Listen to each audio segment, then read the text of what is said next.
All right, we're going to look at buttons. Now, I have placed 3 different types of buttons here for the purposes of just showing them to you in the event they come in your kit. This one has a rounded edge and a flat bottom. This one just has a ridged edge and a flat bottom.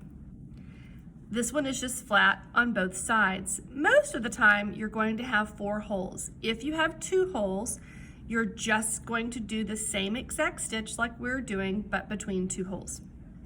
The reason I want to show this to you is because if you get a button that has a rounded edge, or it has sort of a bowl or a dip or an indented area like this, you always want to make sure that the flat end is on the fabric, not the rounded end.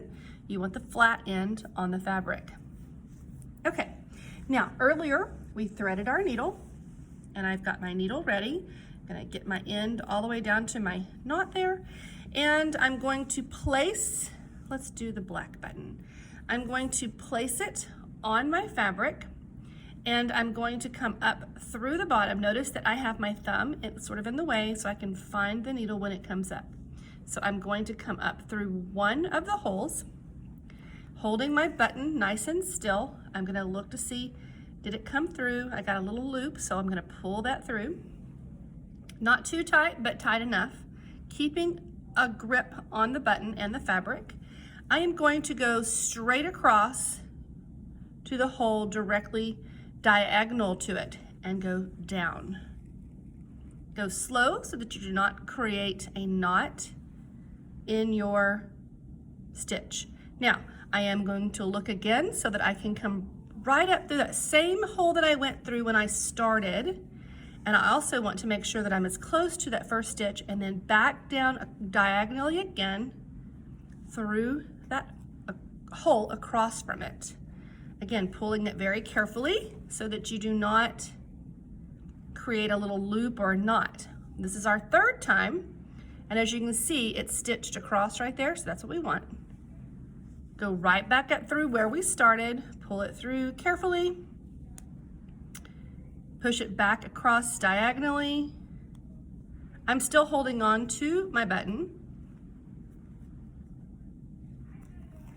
Straight down, sorry about that. Straight down, you have to kind of watch that. Now my button is pretty secure, so I'm going to move over to the other little hole right there, but I'm coming up from the bottom. We don't ever want to sew over our button. That would make for a really strange looking button. Then we're going to go straight down diagonally again. Whoops, it's catching my fabric. And back up through that second hole that we started again. If you need to look, you can. There we go. Each one of these button stitches needs to be done 3 times total. So this is number 2. Now see, it's sort of looped, but that's okay. I can sort of pull that out. There we go.